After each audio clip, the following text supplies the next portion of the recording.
Hey everyone, it's Diana, Screens in Focus podcast. We have a special bonus podcast episode for you. It is an excerpt from our Daryl Dixon podcast, but we had to take a moment to pay tribute to Diane Keaton. We share our favorite moments and some of our favorite films. Let us know what your favorite is.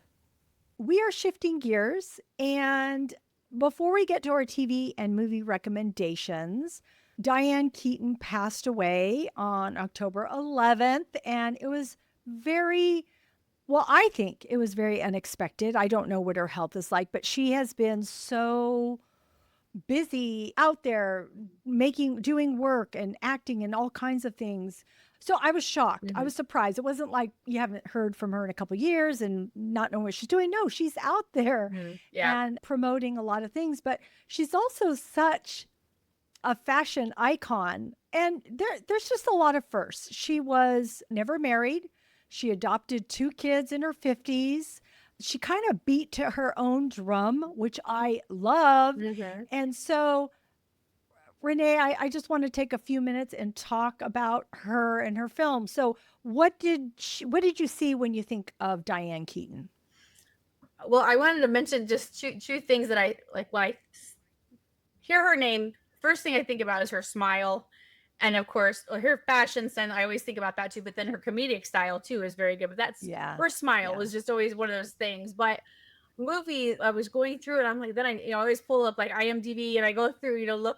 I'm like, oh my gosh, like, yeah, that's right. You start remembering all these movies and stuff. But movies that she was in that really stuck out for me, the Father of the Bride movies, because my oldest daughter, she was old enough to be watching, like a little animated movies, and so we watched those constantly. She loved those movies and we watched them all the time.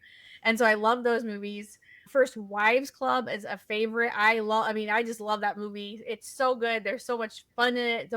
So many famous people in it and things, and so I love that one. And Something's Gotta Give, of course, is another great one. And then there's another one that I don't remember when I watched it. I think it was after it had been out. I had never even heard of it. Just kind of came upon it once. But it's called Because I Said So. Have you ever watched that one? No. And I forgot to look up to see who else was in it with her, but it's a really good one, And so those were the ones that I really like, that are top on my list of, ones that she's been in. I love all those that you just mentioned. Those were on my list too. Father of the Bride is such a good one. The First Wives Club, gosh, I remember when that came out. It was so good. She had great comedic timing. She was so good at it. She was always sort of over the top with her yelling or screaming. Not over the top, but it felt real and you were right there with her. And she did it a lot. I saw a video of all her different screams or reactions in all of the movies. And it's so funny to watch her have all these big reactions. And I really appreciated them all. And then Something's Gotta Give is probably one of my favorites of all of hers. Okay, so here she is playing against Jack Nicholson, right? Which is like, awesome. You guys are amazing. The chemistry, how it's written, they just play so well off each other. But also my other part is when she's playing with Keanu Reeves. That is like one of my favorite, like just him like loving her and thinking she's, being the older woman, and she's all thinking, you can't be interested in me. I'm older than you. And he's all, no, he really does care about her, wants to date her. He's just, fascinated by her. And I love that. It's so attractive with a man, Keanu Reeves, being that way, right? And just seeing everything that she has to offer as this mature woman. So I love that movie for so many reasons. But I do want to mention also The Godfather. That was when I first saw her, so young. And it was so good. She was so pivotal in it. And that was a dramatic role. She did also dramatic roles besides comedic roles, but she was just so good in everything she did. Now, I will say, I don't really watch Woody Allen movies. I didn't back then.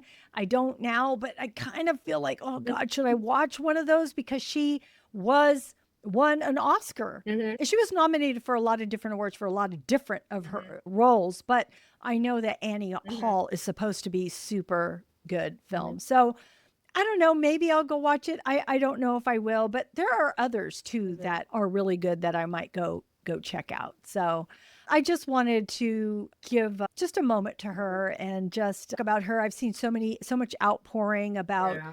how she helped other women in the industry and just people that looked up to her like, oh, I don't have to get married, and oh, I can adopt kids in my 50s, and I can wear a hat. This one interviewer wanted her to take off her hat, and she's all, why? And he's all, well, it's covering your face. She's all, no, you get plenty of my face. And I'm like, Well, you go, right. Leave your hat Diane, on if you you are want to. so Yeah. good. Yeah. But she's so famous for those hats, and all Yeah. her clothes were just beautiful. And so I just wish the best for her kids, because I Mhm. know it's not easy Yeah. losing a parent, but she gave us so much, and she gave us all those films. So, and if you haven't seen a Diane Keaton film in a while, go check one out. Maybe one of the ones Renee and I mentioned. Well, thank you so much for joining us today, for listening to us, for being here. Please, if you enjoy this podcast, share it with a friend. We would really appreciate that. And you can get to everything in our show notes, screensinfocus.com. And remember to keep watching, keep exploring, and keep those screens in focus. We will see you next time. Bye. Bye.